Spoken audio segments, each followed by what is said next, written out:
Okay, good evening, everyone, and welcome. Here we are again. So please join me in a prayer. Divine Mother, Heavenly Father, friend, beloved God, great masters, Jesus Christ, Babaji Krishna, Lahiri Mahashaya, Swami Sri Yukteswar, Great Guru, Paramhansa Yogananda, saints of all religions, we bow to you all. Divine Mother, thank you for your love and joy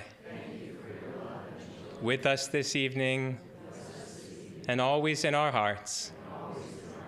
Help us to express that love and joy through spiritual community, through divine friendships, through meditation and service. O Divine Mother, we thank you for your love. Om, peace. Amen. I'd like to invite the choir up. We'll sing.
Second time we will add a harmony part, and then we'll invite you all to come sing with us.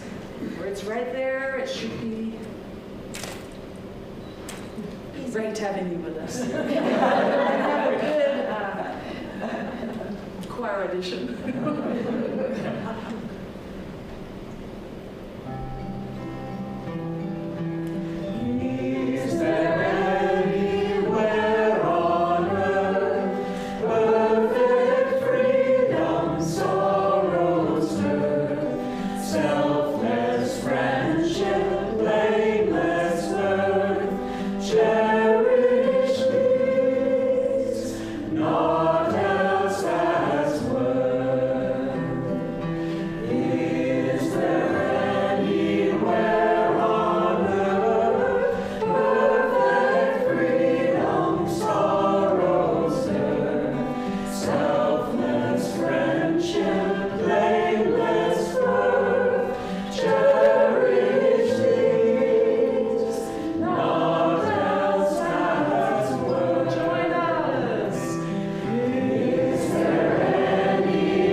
Thank you.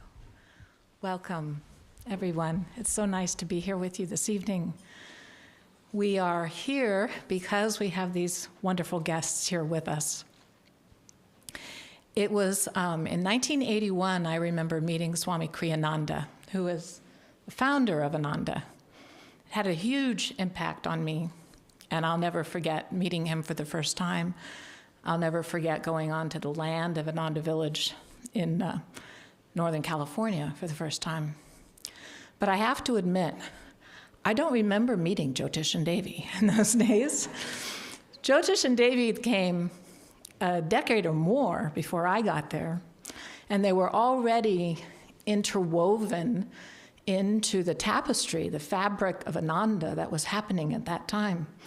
They came, along with many other great souls, to help Ananda become what it is today.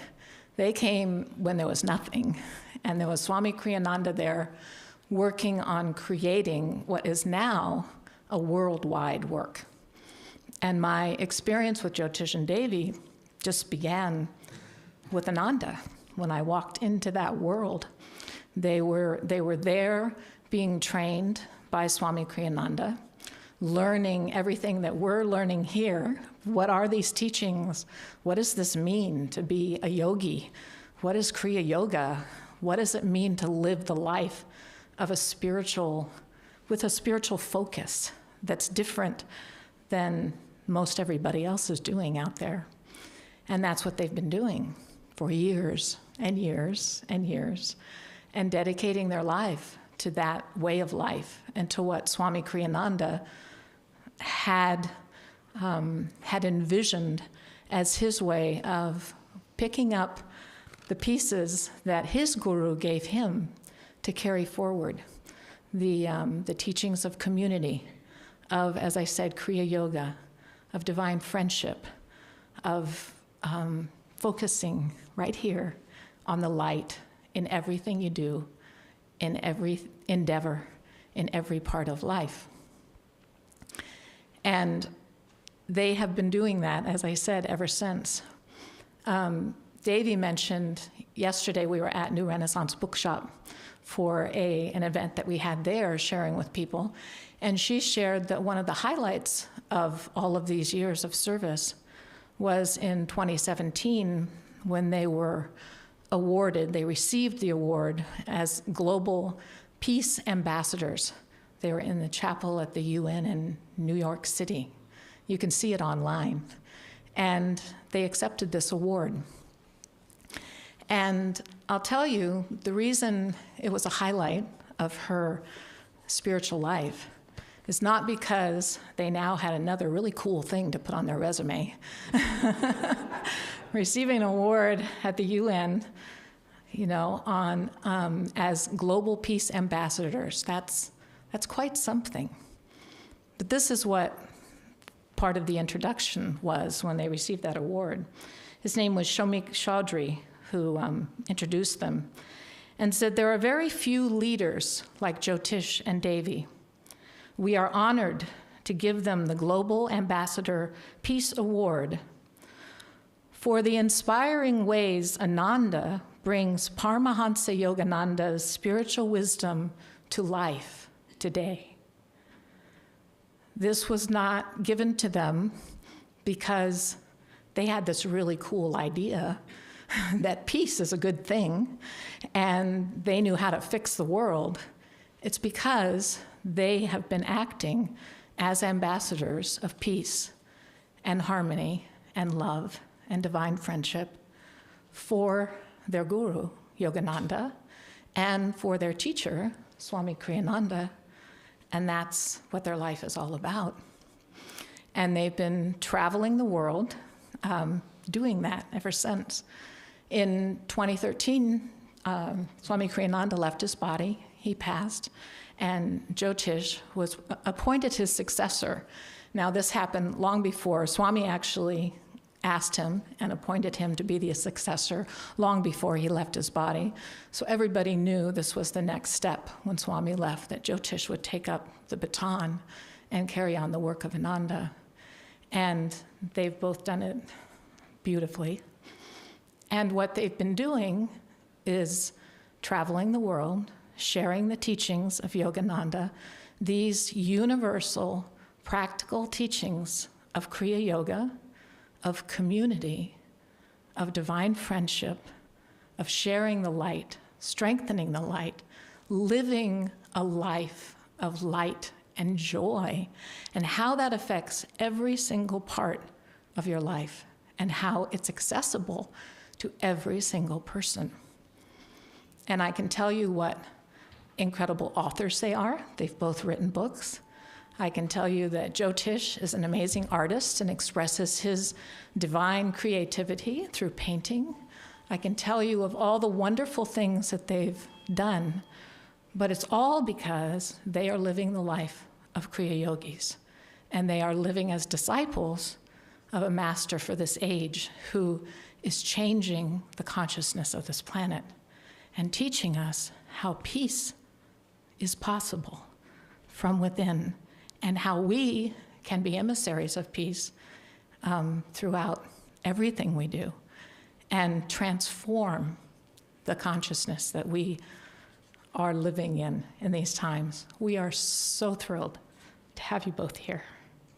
It's been 5 years since they've come, so we are really happy to have them here, and we're already making plans for next year, too.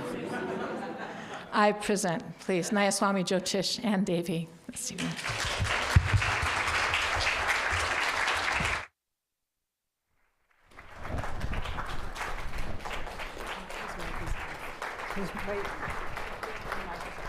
Your mic isn't.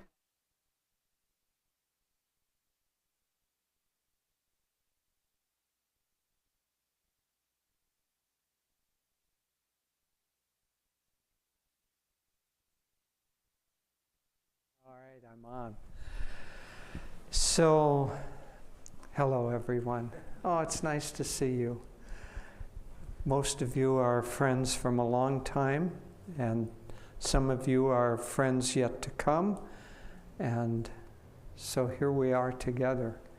You know, tonight we're going to talk about communities and Kriya Yoga. Last night we talked about peace and communities. And so Lauren, in her beautiful introduction, was talking about Global Peace Award and how we travel trying to bring peace and harmony. Where does peace and harmony come from? Do we create it? No. Is it something that we can go out and find and pluck from a tree like an apple? No, again, it's a vibration. Everything in this world depends on vibration. The way Lahiri Mahashaya described it is, in the Indian concept, God did not create a world that was separate from him, like a potter creates a pot.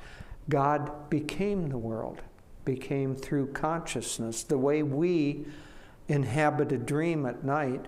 In fact, Yogananda said the reason that we dream at night spiritually is so that we can understand the method of creation of God.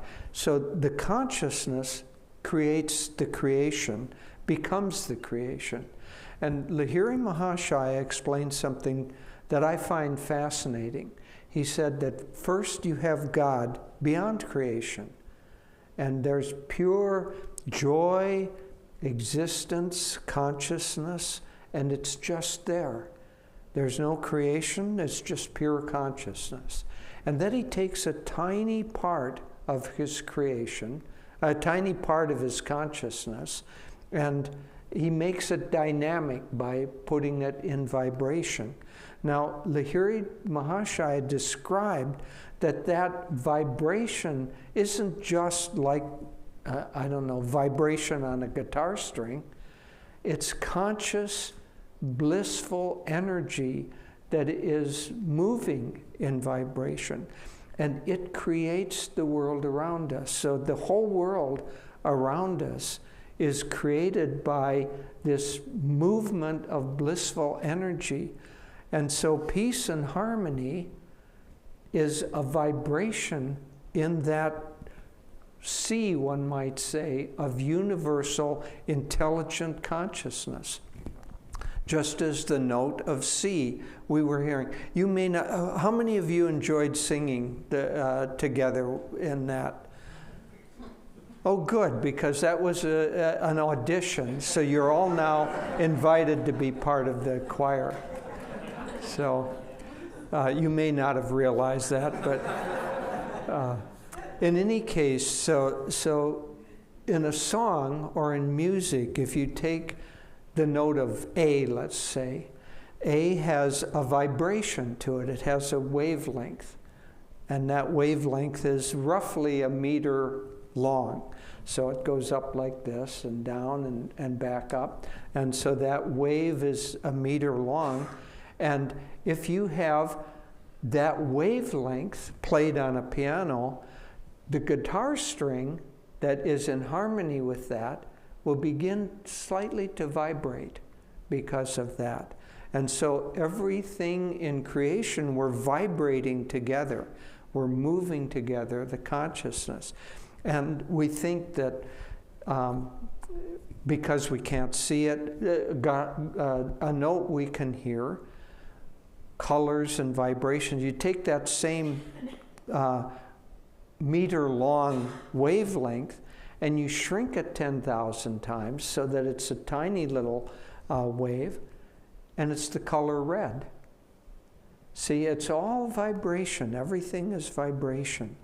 And so this sea of vibration that we live in, if we want to have the world around us vibrate with more peace and harmony, we don't have to create peace and harmony. It already exists. That note of peace and harmony is ever, Yogananda is ever existing. Yogananda said that thoughts are not individually created, but universally created.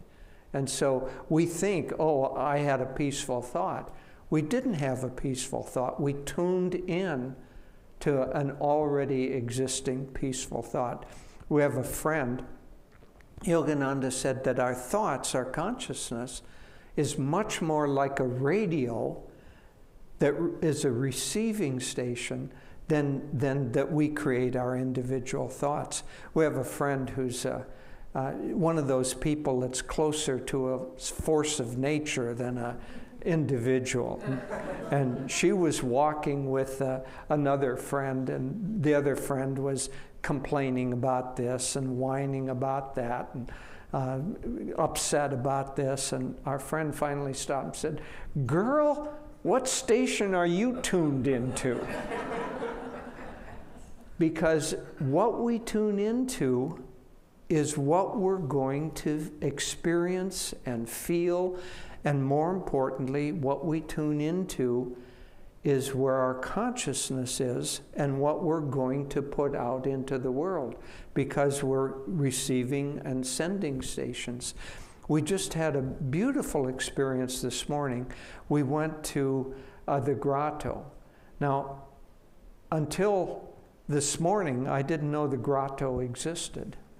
And it's a beautiful place. If you haven't visited there, you certainly should, because going there, you can feel a consciousness of peace, a vibration of peace. That place, the people there who created it and who maintain it, their radio station was tuned in to the vibration of peace. And because of that, when you go there, you are absorbed in that vibration. Beautiful places that are consciously created have a way of changing our consciousness. In Portland, for instance, you're blessed. You have both a Chinese garden and a Japanese garden. Now, the idea of those gardens, they started out as what was called paradise gardens. So it was the attempt to produce a little piece of paradise on earth. And the tradition was that certain places resonated, produced paradise more powerfully than others. And so people would go to a sacred mountain or a beautiful river or some place that resonated, that created that vibration. Well, the emperor couldn't always travel, so they wanted to bring the place to the emperor. And so the Chinese garden, for instance, will have rocks from a very powerful mountain, and those rocks will be shaped more or less like the mountain.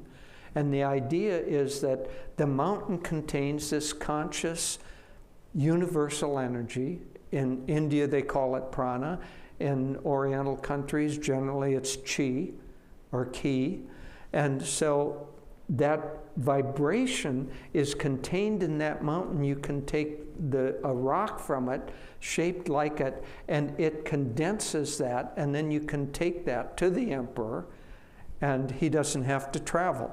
Or you can take it to Portland, and we don't have to go to China in order to expand with that.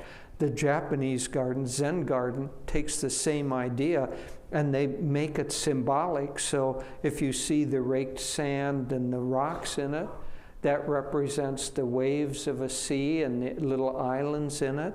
So it's the same idea that what you're trying to do is take vibration and condense it and then make it available so that when you come into that environment, your consciousness is uplifted.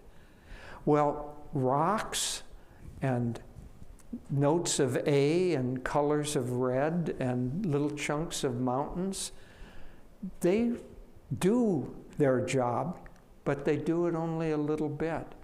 As it says in the scriptures, God sleeps in the rocks. He dreams in the plants.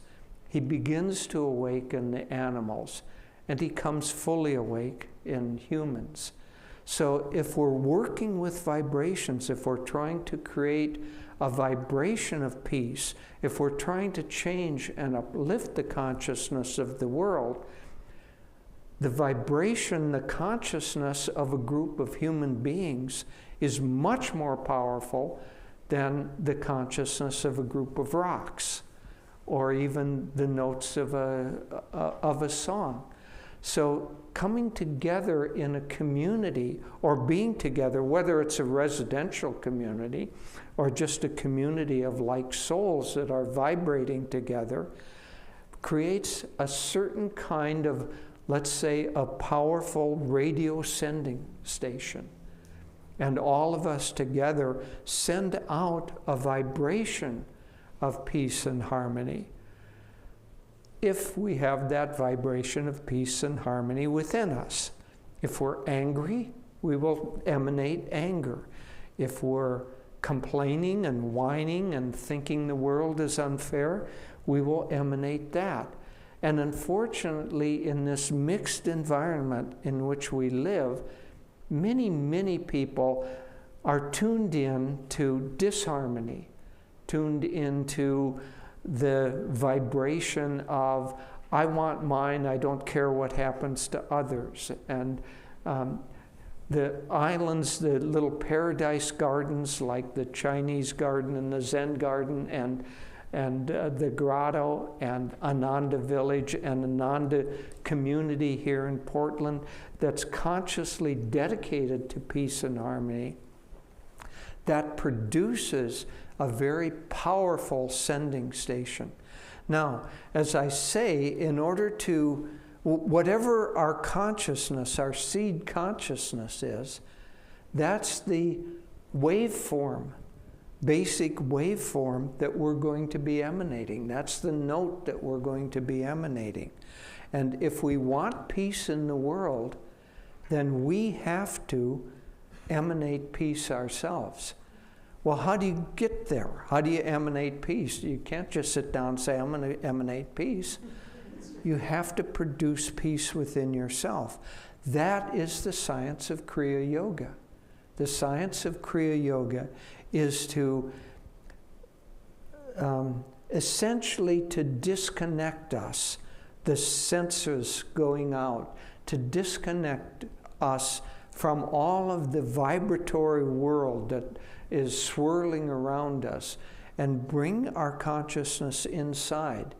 And when we can bring our consciousness inside, and especially when we can calm it, remember I said that Lahiri Mahashaya said that vibration creates, the intelligent vibration of God's consciousness creates the world around us. For those of you who know a little of the science of yoga, it also creates the chakras within us. And each chakra has a different vibration to it. And so as we bring our consciousness in and we begin to vibrate at a calmer, more centered level, then we begin to feel these universal qualities of God. We do not create peace. Peace is a vibration of God, one of the 8 basic vibrations that exist in the world. And when we can calm ourselves a little bit, we can perceive the peace within, and then we can emanate that. We can begin to be a radio sending station that sends out peace. And we can send out the other aspects of God. Master Yogananda said that meditation, he defined meditation as deep concentration on God or on one of the aspects of God. And so other aspects of God are peace, wisdom, love, joy, light, sound. I won't go through them, but we can tune into those already existing vibrations that are part of the fabric. They're in this room right now. Just as much as whatever, I don't know the television stations here, but Channel 5, those emanations are floating through the room right now. If we had a television set that tuned into the right vibration, you'd see Channel 5 and whatever nonsense is playing on it right now. But also floating through are these universal qualities.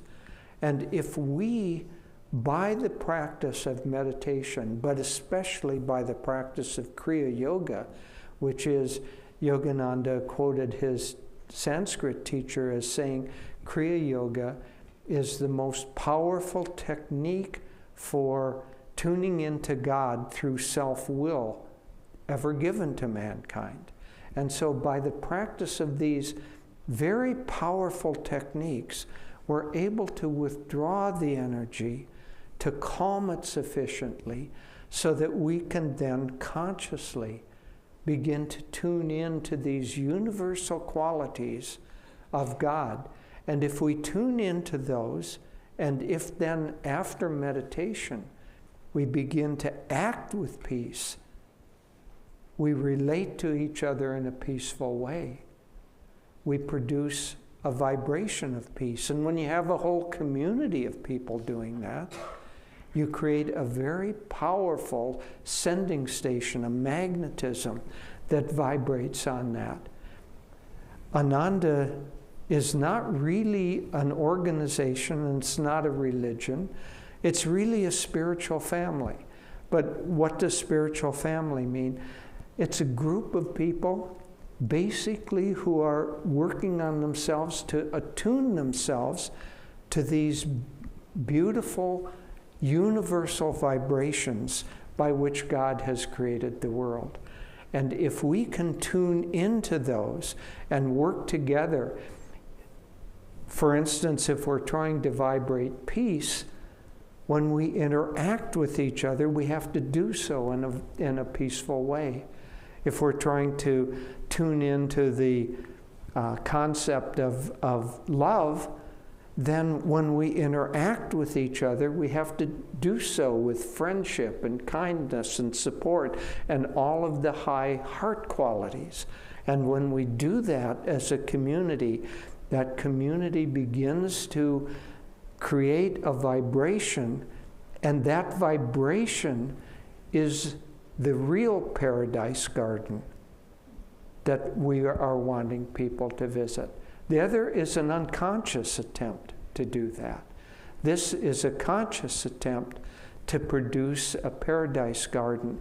And this world desperately at this time, because there's so much disharmony and so much tuning into negative qualities, that it needs very, very much to have these vibrational models of higher consciousness.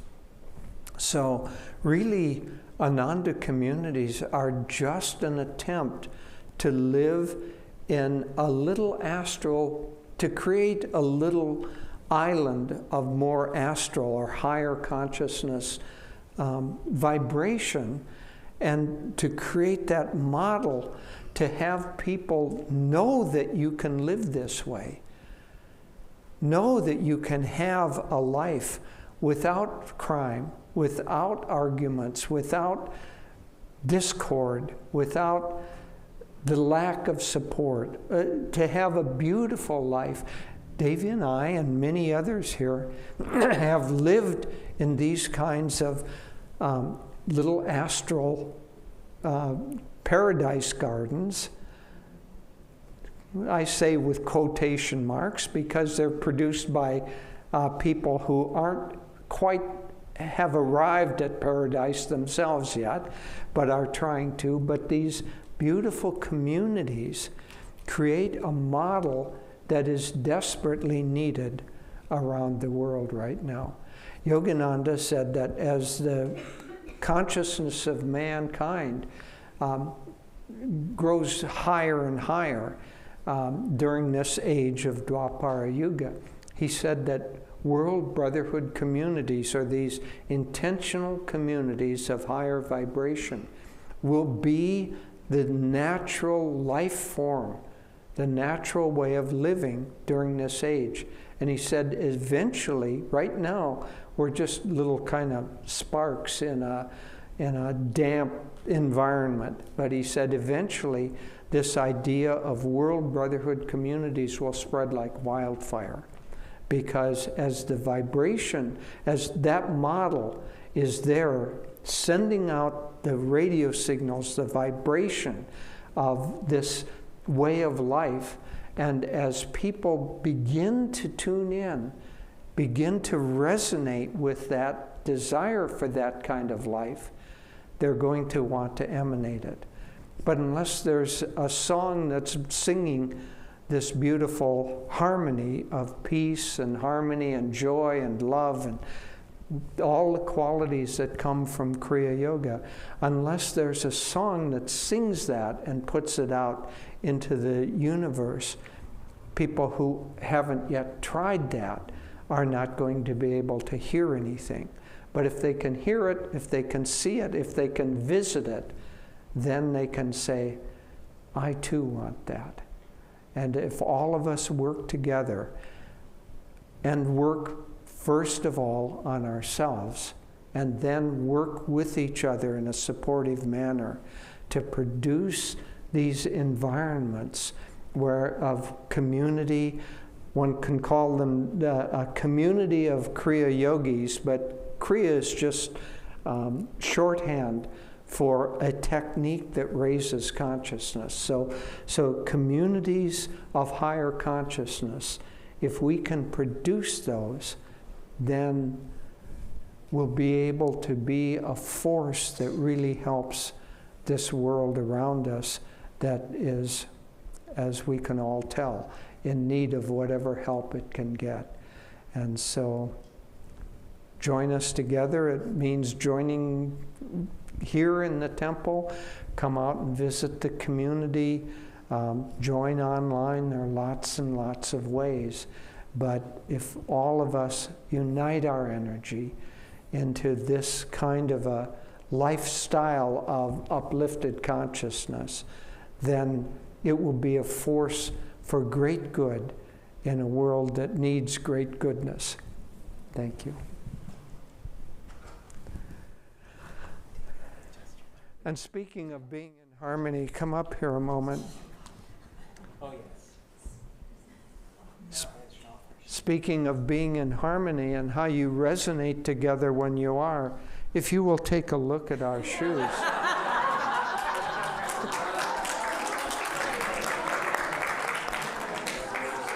And I conclude my argument.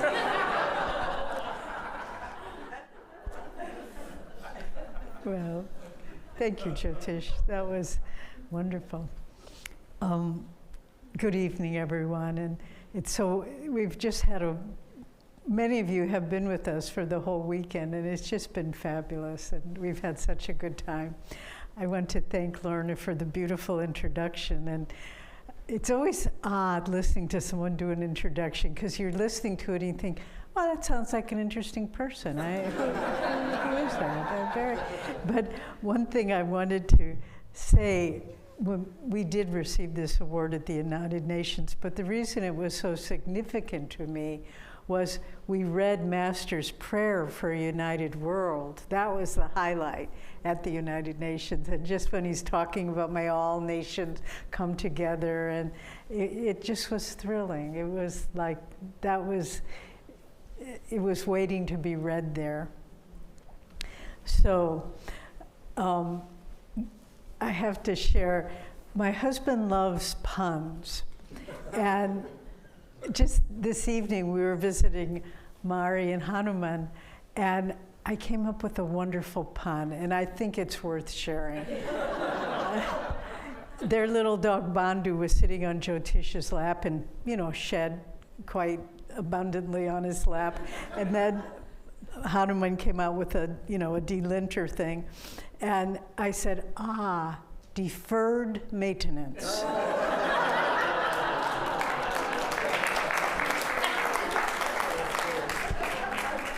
So that's really all I have to say. No.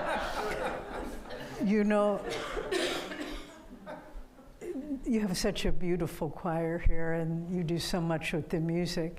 Swamiji has a beautiful instrumental album called Secrets of Life. And it starts out, he says certain little sentences of profound wisdom, and then there'll be some instrumental music. And one of the first sentences that he reads is, "Life is an adventure in self-awakening." And I thought, that's a very good way to think about Kriya Yoga, because each one of us come into this world with past karma, with associations and memories, even though it may not be on a conscious level. And the whole of life is really to awaken from the dream of who and what we awaken into the reality from the dream of who and what we really are. That's what Swami would always say when people would come to him. What are you teaching? What's your purpose in sharing these? And he said, I only want to convert you to your own higher self. That's what it is. It's not about a religion or a church or a set of beliefs. It's our own higher self. And this adventure of self-awakening, that's what Kriya Yoga is. It enables us to awaken, because it brings energy from the periphery, from the senses, from the cognitive processes, from subconscious memories, and it brings them and awakens centers of higher awareness within us, which help dissolve the self-limiting qualities that we carry around. And I really appreciated what Lorna said, that she didn't remember when she met us. Well, because it wasn't in this lifetime. It was in Italy in the monastery, and we were there. But, we've met some of you for the first time this weekend, but you're not strangers. We know you. And that's why we don't remember when we meet each other, because it isn't in this time, in this place. But it's long ago. And that's the beauty of Ananda. Someone will come and you just say, oh, welcome back. And they say, well, what do you mean? I just got here. No. You've been here. We were waiting for you. We were waiting for you to come.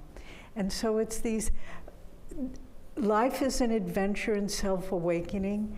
And spiritual communities are an adventure in group effort to awaken, and we support each other in that effort. And we practice Kriya Yoga because it helps us.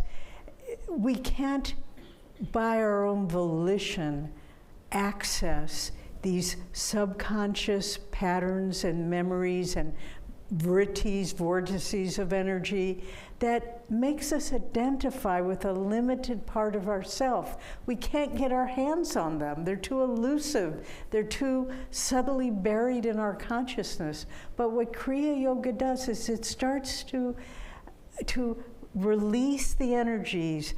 The teachings of yoga share that all past memories and experiences and karma are locked up like little vortices of energies, vrittis they're called in Sanskrit, in the subtle spine.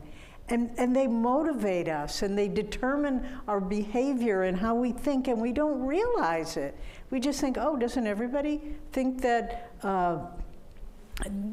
they should be the first one to get the best piece of pie? You know, it motivates us. But what we start to do with the practice of Kriya is we start to say, oh, I always thought that was the way everyone thought, but I don't know, I'm starting to think it's not. Maybe it's just peculiar to me. And you start to realize, but that isn't who I am. I'm so much more than that. And you begin to experience a universal aspect of yourself. And then when you have a group of people doing Kriya, you have to practice meditation on your own. Nobody can do it for you. But nevertheless, when you have a group of people that on their own are all making a spiritual effort, all practicing Kriya Yoga, you start to feel this release. You start to feel like, we can do this.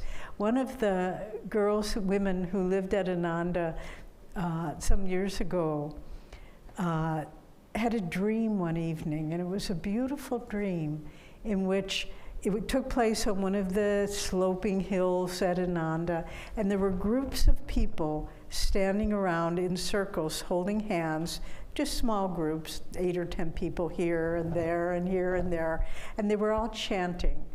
And Swami Kriyananda was there, and he was sort of presiding, but curiously he had a breastplate on like the ancient Hebrew priest wore that had different gemstones, just like we wear on our Indian Navratna bangles. But so who knows what past life memory that was. But so these groups were chanting. And then every so often, one person in the group, and maybe this will happen with the choir, I don't know, they would raise their hands like this, and everyone would know they were liberated. And it wasn't like, oh, only that person got it. They were so happy because they knew their time would come. And she said it was the most joyful, vivid dream, and the feeling of group freedom and group effort were so palpable. And she told that to Swamiji, and he said that was a superconscious dream. That was a true experience of a higher state of consciousness. And so when we come together, learning Kriya, practicing it, meditating with each other at Ananda Village, we have men's Kriya meditations and women's Kriya meditations and beginner Kriya meditations. We try to encourage people to come together and practice their Kriya. And when you have a whole group of people doing this, it creates a power and it enhances your own effort. That's the point.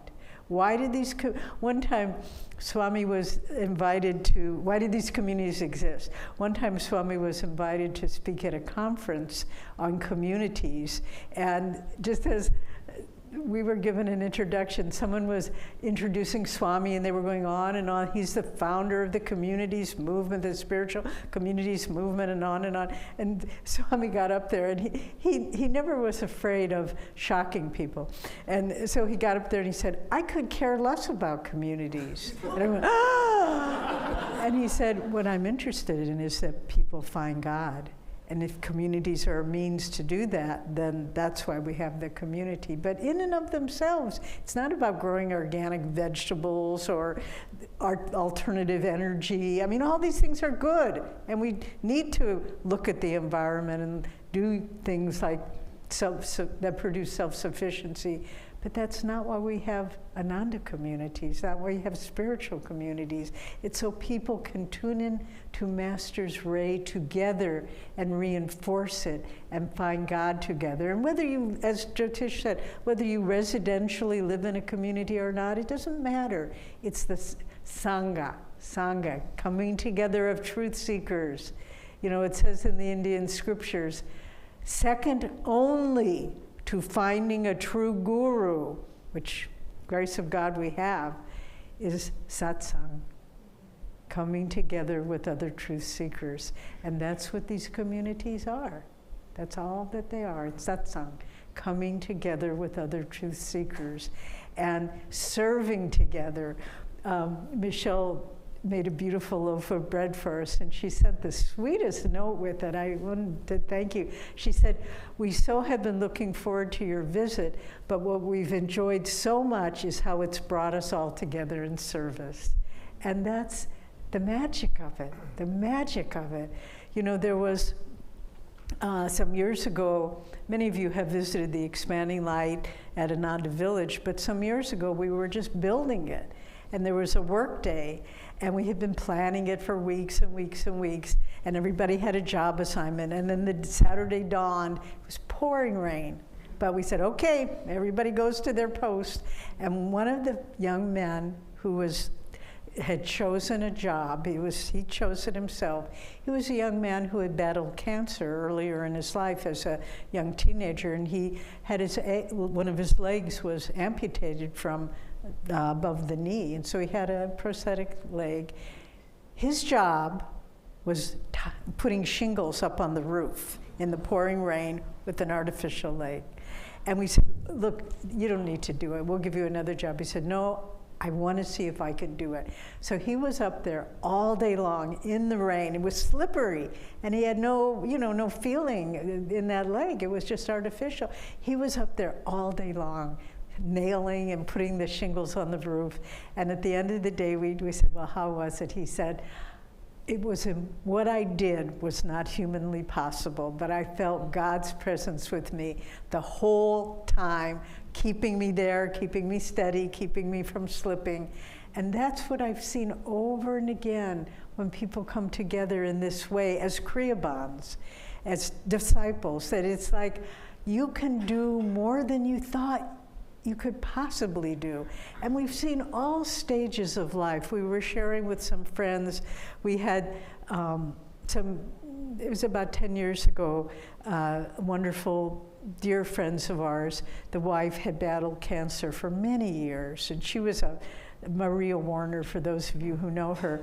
She was a force of nature. She was so powerful, and she had surgery after surgery and chemo after chemo, but she just kept going. And she was actually the one that started the Ananda website, ananda.org. And one day she was walking to work at the Sangha office, and she was waving to us. She was from Russia, from St. Petersburg. And she was waving, and she said, "I'm not dead yet!" But so much joy. But then her husband, Devi, told us just a few weeks ago, I hadn't known this. He said, you know what the last word she said to me before she passed? She looked up at me and she said, celebrate. Because she was happy. She knew where she was going. And that reminds me also of something we call Maria's mantra.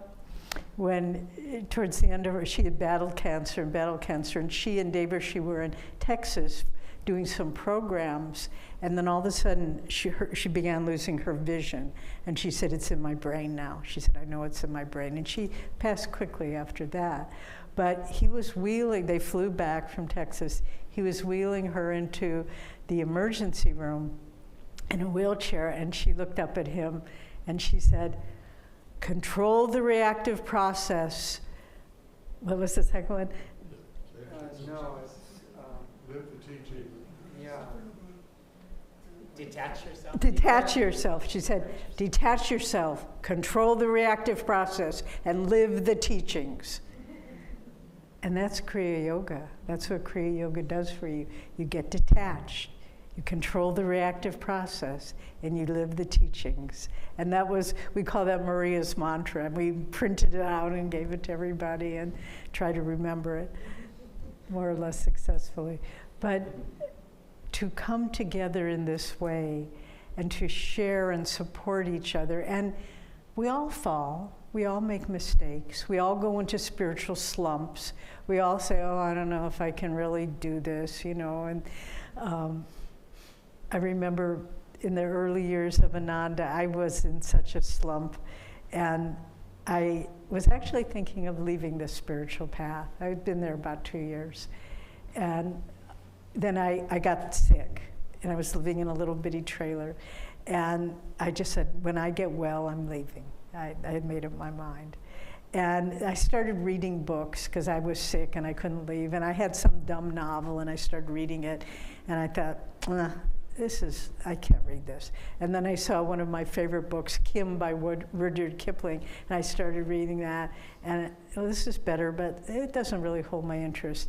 And then I saw on the shelf Bhagavad Gita, and I started reading that. And I thought to myself, Devi, no matter how many times you turn away, you're always going to come back. So why waste time?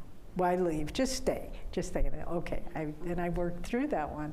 But when you feel that support, even if you're struggling, even if you're stumbling, even if you just feel like you're the last one running the race, you're still running. And when we can do that and support each other in that, and Kriya is so important because it gives you that ability to transcend personal limitations and to say, maybe, Master talked about one of his disciples who was an alcoholic. And he just tried with all his might to stop drinking. And he said he would hold a bottle of whiskey in one hand and his Kriya beads in the other. And he would try to do his Kriya. And first he would take a sip of the whiskey, and then he would do his Kriyas. And then finally, little by little, he didn't need that whiskey anymore. All he needed was his Kriya Mala. And that frees you from bad habits, from past associations. So, just in conclusion, and then we'll have some questions, if you have any, and maybe even some answers if we have any.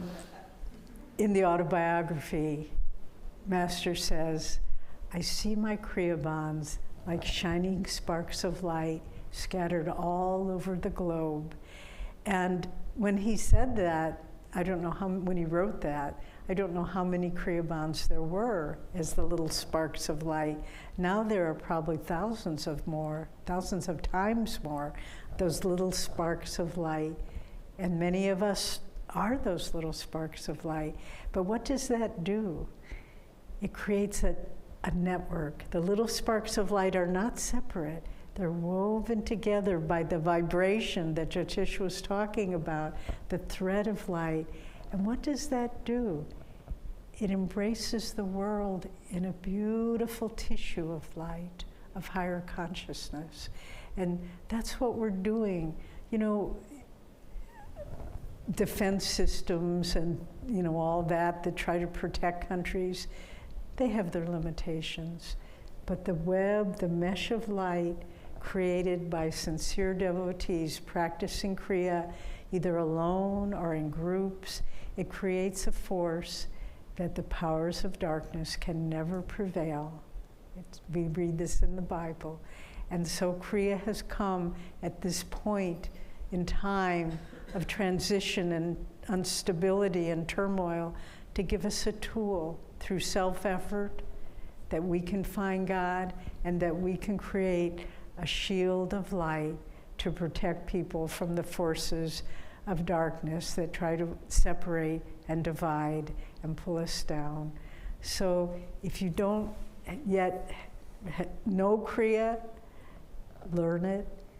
If you have it, but you don't practice it regularly, make it a point, create a pattern that you don't miss. Jyotish and I haven't missed for decades, morning and evening, morning and evening. And if you do practice it regularly, if it's a part of your life that is important and significant, do it with deeper and deeper self-offering until each breath you take is its offering to God, and the world around you becomes less important, and what becomes more important is your relationship, your oneness with God. So thank you all for joining us.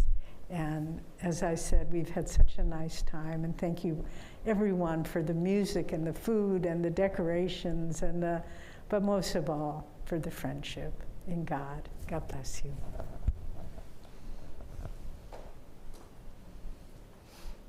You did good.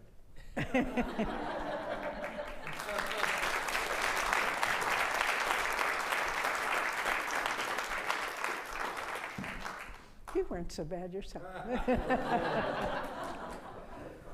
Okay, any questions? And if you don't have, you can ask the ones you asked last night.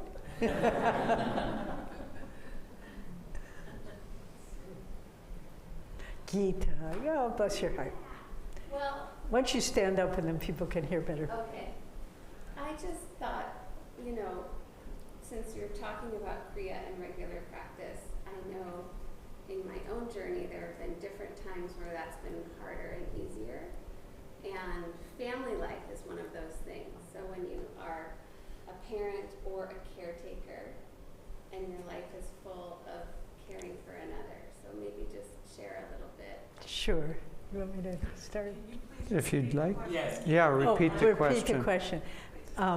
It was asked, we talked about regularity of practice of Kriya. What about if you're in a phase of your life where you're raising small children, young children, or you're a caretaker for an elderly friend or relative, and your time isn't your own so much? What then?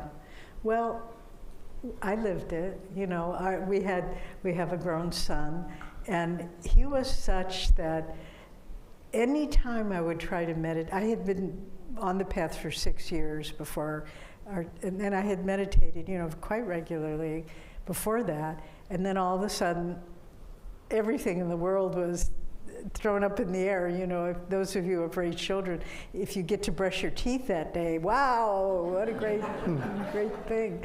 But so anytime I would try to meditate, I'd set the clock for 2 a.m, or, he'd be taking a nap in the afternoon. As soon as I would start to meditate, he would wake up and start crying. And someone explained to me later, and it made sense, because he could feel your energy withdrawing, and he needed your energy to be present. But I gave it up. I didn't fight it. I met with a friend, Jaya's wife's son, Devi, who had a young child, once a week. And we would meditate for 3 hours once a week, and that's all I could do. And then the time passes quickly. And so not to feel guilty, you pour your love into your service, into helping your children grow, into creating a beautiful, uplifting, sattvic home environment. But what you need to watch for is excuses. Because if there's a young child, that's real, and you can't avoid that. But then I have to go to work, and I can't meditate before I go to work. So, self-honesty. If you're doing the best you can, God knows that. But if you're just kind of justifying your own going sideways, God knows that too. He doesn't judge you. He just says, I will wait. So, but to accept it and just say life has all different stages, and I often feel that I learned more by being a parent, a mother, than anything else I did in my life. I often wonder, how do you learn about unconditional love unless you've had to give every moment of your life without hesitation to another little soul? Anyway. Yeah, maybe add a few thoughts. First of all, Kriya is a tool. It's a technique. It's not the end result in and of itself. the reason we do it is to withdraw our energy and keep it pointed toward God. Master has a beautiful poem, and he says, no matter, one of the phrases in it is, no matter where I go, the spotlight of my mind will ever keep turning on thee. And in the battle din of activity, my silent war cry will be God, God, God. So Kriya is a technique to keep our consciousness moving in an uplifted direction. But there are times that we don't have time to do that. We had a family who lived in Ananda village, and they had 5 daughters. And the mother was, of course, extremely busy. And one of our ministers was talking with her and asked about how her sadhana was going. And she kind of looked and she says, do prayers before meal count? Because it just wasn't available at that time. But that isn't, it's a tool, it isn't the end result. Swami Kriyananda used to tell anecdotal story from India about a man who got up every morning at 4 in the morning, and he would meditate for several hours before he had to go off to work. And the devil, seeing this pattern, wanted to stop it, so he sent an assistant devil down to make sure that he overslept.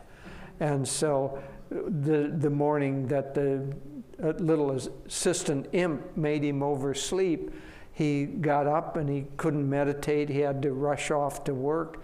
And the next day, the devil said to the imp, go down and make sure that he wakes up at 4 o'clock. Said because usually he was only meditating 3 hours and then going to work for the rest of the day.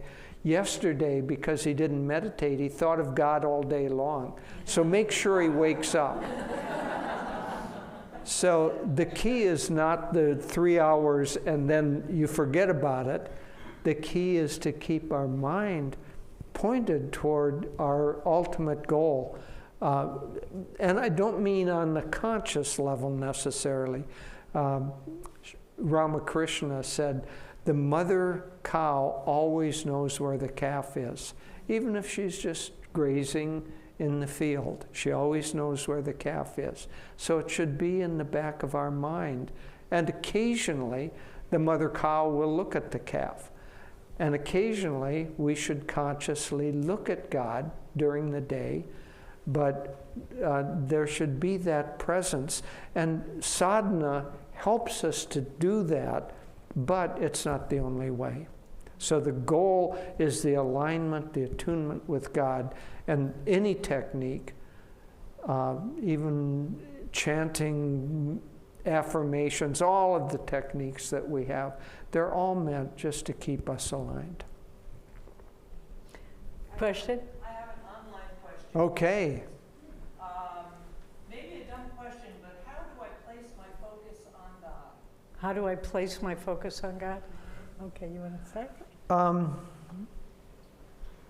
Well, there are a lot of ways. First of all, you have to tune into that vibration, which is universal.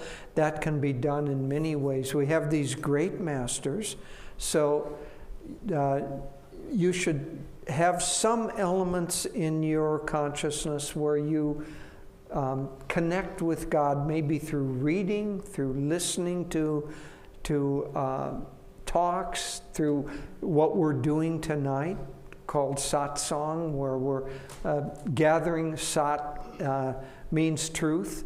Sangha means a gathering, so we're gathered together to talk about truth.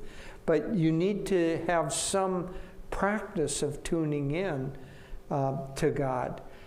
Then, of course, meditation is important. And so if you study about God, then these great masters, and Swami Kriyananda wrote 150 books. He was so lucid in being able to explain these concepts. So he made them real to the mind.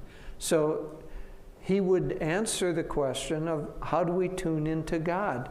Well, you tune in by feeling. You tune in by opening your heart when you're talking to another person. And so start with study, and then individual practice, your own sadhana, and then being together with others, satsang. Those things are all very important. And if you do that together, then you're able to keep your mind more focused on God, or God in some aspect of God that resonates with you. For some, that's selfless service. For others, it's more music, maybe. And for those who it's more musical, keep a song or a chant or something playing in your mind all the time.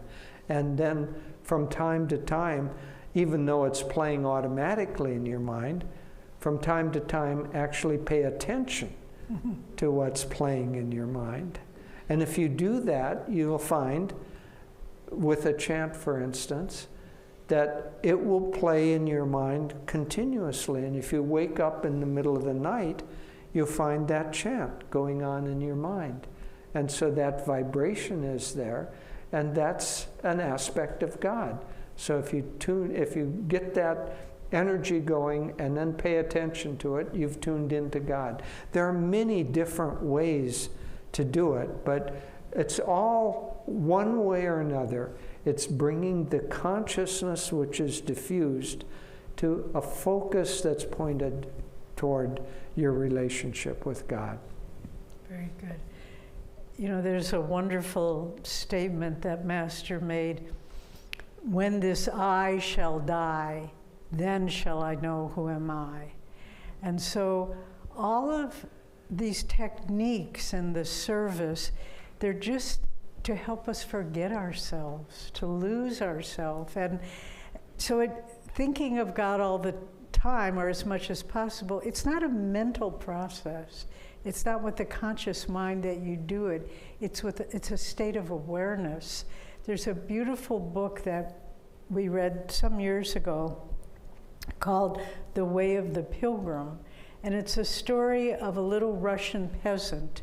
And I guess it's supposed to be true. I'm not sure about that. But in olden times, and he wanted to feel the presence of Christ. So he went to a priest and he said, how do I feel Christ's presence? And he said, well, you should repeat constantly. No, you should repeat 1 hour a day the prayer, Lord Jesus Christ, have mercy on me. Lord Jesus Christ, 1 hour a day. And he did that. And then after, he said, come back in a month. And so the priest would just tell him, keep increasing. Now do it 2 hours a day. And on, time went by. Now, 3 hours a day, 4. And then finally the point came, he didn't need to go back to the priest, because it was all that he was aware of was that inner prayer towards God. And so the practice of meditation, of Kriya, all of it helps to align your consciousness. So it's not an act of will, it's an act of being, where you look at, like Ramakrishna, the great Indian saint, once he just saw a flock of birds flying, I think it was geese flying in the sky, and they all turned at a certain point, and their wings at one point looked white, and then when they turned they were all black.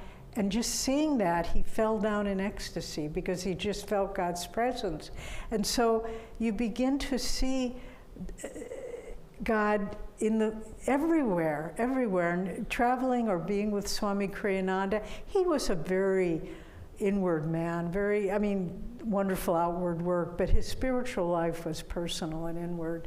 But just being with him, I always used to call them Swami's clouds, because if you're driving in a car with him, all of a sudden the clouds just were the most beautiful illumined clouds, and it was like he was seeing God in those clouds, and you kind of got a glimpse of it too. But that's the fruit of a life of constant effort to cross the threshold between limited individual consciousness to a unified consciousness that you're part of something much greater than your little ego. You know, the little ego gets boring after a while. You know, it's just like, what's so good? What's so good about that? What's so good about being me? You know, there's that song, "I Gotta Be Me." Who wants to be me? You want to be something much more than that, because that's who we really are. And so, constant, repetitive effort brings you step by step to the point where it's not an effort anymore, it's a state of consciousness that God is with you. Okay, maybe one more, if there is one more. Oh. Okay, Hanuman. Okay? Yeah. Okay. So, how can we build our, or maybe not build, just strengthen our Sangha? Good question. He goes like that. Have fun. Have fun together. That's probably the most No, important. strengthen our sadhana. Is that what Sangha. Oh, Sangha. I thought you said sadhana. Okay. No. Have fun together. That may be the most important, but uplifted fun. Because if you do that, then you will want to be together more.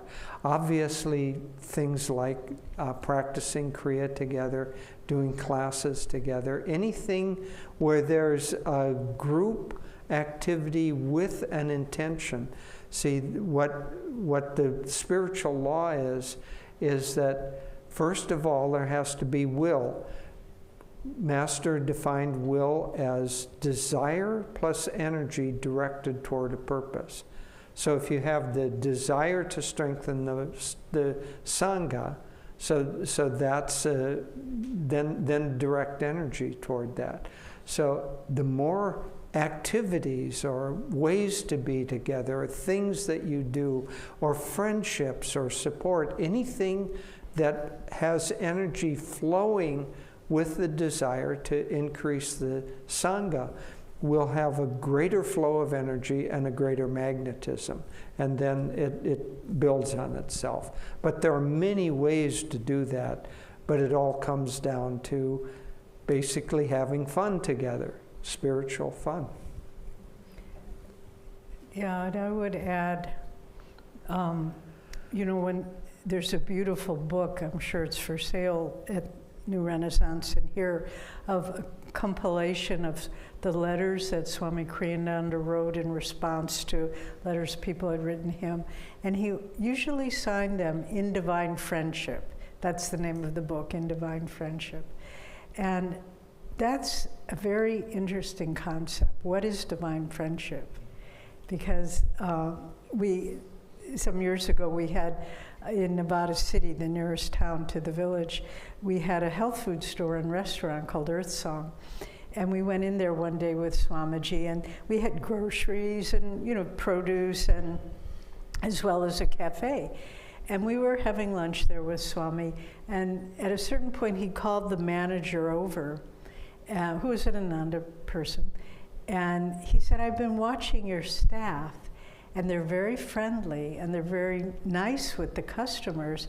They're expressing friendship, but they're not expressing divine friendship." And it made us all think, well, what's the difference? How do you distinguish one from the other? And I think human friendship can be based on emotions and personality, but divine friendship is relating from your soul to the soul of another person. And when you have your Sangha that way, so it isn't just, I like this person. It's not based on likes and dislikes. It's based on a shared common interest to find God. And you affirm that in the other person, you affirm it in yourself, and so that everything you do is kind of not stiff, not formal, like, oh, hello, you are God and I am God. But because Swami was so not that way. He was so natural and so himself. And we were sharing with some people earlier today, very often we travel around and we'll be staying with people we don't know. And one of the highest compliments we receive is when people say, but you're normal. And that's what we want to be. We just want to be our, the soul nature, not the personality so much. But if we can relate to each other as the highest aspect in them, and not because you like them or you get along or you have common interests, that's what most friendship is based on. But divine friendship is based on a shared search for God, and to acknowledge that that's what you want, that's what I want. And so to remember that as you develop your Sangha, to have it be rooted in divine friendship. Now, out of fairness, Betsy's hand went up simultaneously, so she gets to ask the last question. Reminds me of a mother at Adananda whose son, she had baked some cookies, and the son was having dinner with the son was overeating the cookies, and so the mother said, "Rama, that's the last cookie." And then he grabbed one more and he held it up. "No, Mama, this is the last cookie." So Betsy, this is the last question. Let's stand up so we can hear you better. Oh, sure, thanks. Oh, it's great to have you here. I was just saying how we all carry memories, or at least I do, things people have, advice that I've been given about daily life, etc.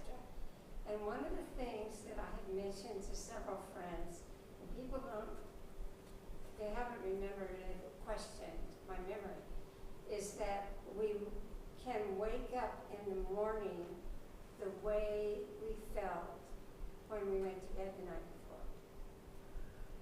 So I was wondering if you could speak to that, and if you have any enlightened or interesting comments about it. Would you repeat the question? Yes, so she was saying that very often you wake up in the morning in the consciousness with which you went to bed at night. And do we have any advice on that? Devi and I have a practice. We have a book she's reading. It changes, the book changes from time to time, but she's currently reading Divine Romance. The Divine Romance, and I'm reading Man's Eternal Quest. These are lectures of Master.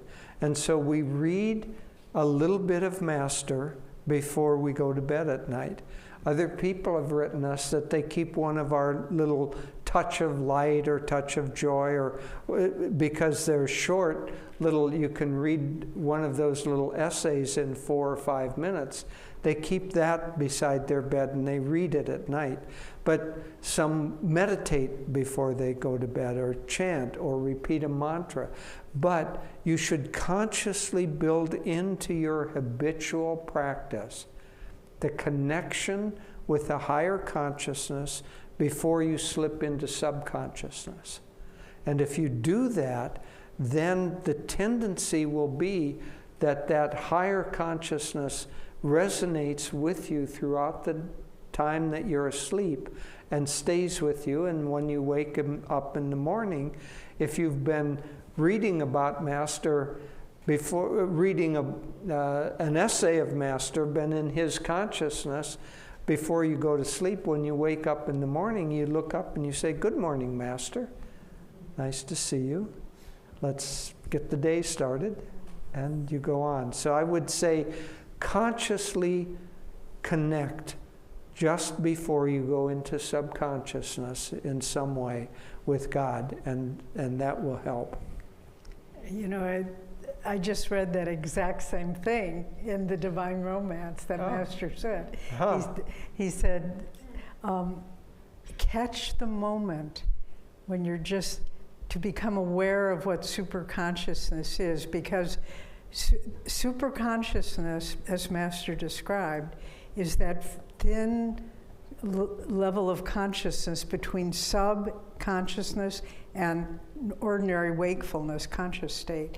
And that's where so it isn't like a progression, subconscious, superconscious, but superconscious is the fine state of awareness between subconsciousness and consciousness. So Master said, just quoting Jyotish, No, Jyotish was quoting, he didn't read it, but he knew it. But he said, just try, and I've been trying to do this. It's not easy, but he said, just as you're falling asleep, try to catch that moment, because that's what superconsciousness resides. And just as you're waking up, try to be aware before you're fully awake, when in that transitional period where you start moving out of this dream state or this sleep state, to be aware of that level of consciousness. And it's not easy. I mean, I was thinking I shouldn't say anything because I've only been doing this for a few weeks, but it's worth trying, and it's a challenge. But you can see the potential there of identifying that level of superconsciousness within your own awareness. Okay. Okay, now we're going to No, we're going to have a prayer. Oh, we're going to, but as a group, we're going to transit from these verbal cookies to actual cookies. Yeah, So we'll do a prayer. And first we're going to do the peace and harmony, and then they're going to sing peace. Okay. Okay, so we're going to ask you all to stand. And this is Master's wonderful, well, actually, we found out recently, this prayer is not from Master, it's from one of his disciples in Self-Realization Fellowship that created this. And it's a prayer for bringing down peace and harmony. So we repeat 9 times, Lord, fill this world with peace and harmony. Peace and harmony. We do that 9 times. I'll lead us. And then you repeat 3 times, Lord, fill me with peace and harmony, peace and harmony. But what I would like to do is invite the choir to come up behind us now. So as soon as we finish the prayer, you start singing peace, okay?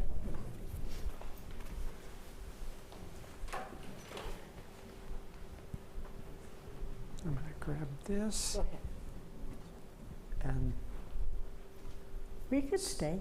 no, I'm going to go down on one level down so that they can see the choir. Okay. So let's. Oh, all right. You know, I have to tell you something. When we were recently in India, do you want to tell it or should I tell it? I don't know what About the face reader. Oh, you tell it. So we were staying, a friend of ours took us to this resort for a few days, and there was an Indian man there who was a face reader.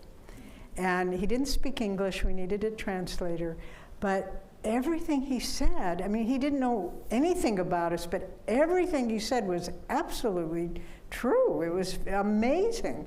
But one thing he said to Jyotish was, always listen to your wife.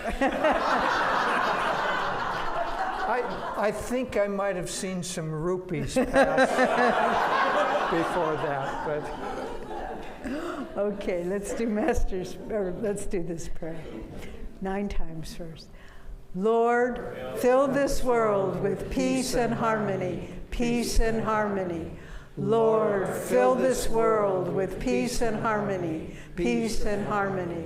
Lord, fill this world with peace and harmony, peace and harmony. Lord, fill this world with peace and harmony, peace and harmony. Lord, fill this world with peace and harmony, peace and harmony.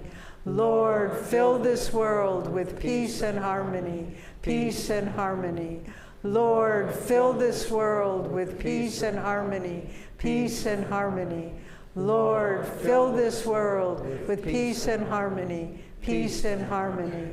Lord, fill this world with peace and harmony, peace and harmony. And now, Lord, fill me with peace and harmony, peace and harmony. Lord, fill me with peace and harmony, peace and harmony. Lord, fill me with peace and harmony, peace and harmony.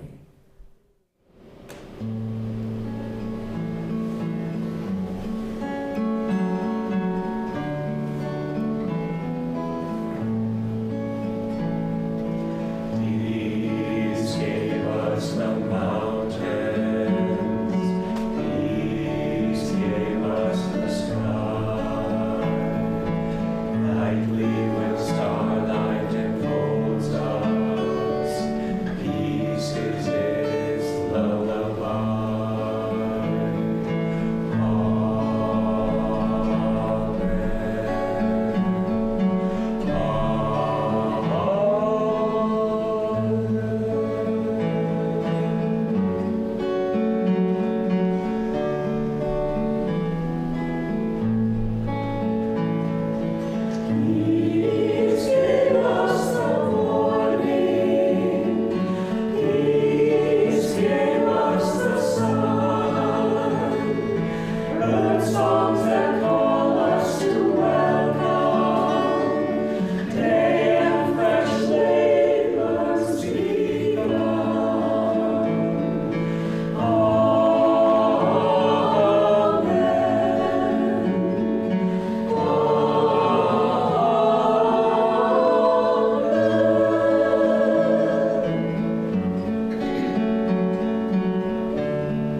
5 minutes or so break to eat a little something because our mother told us not to talk with our mouths.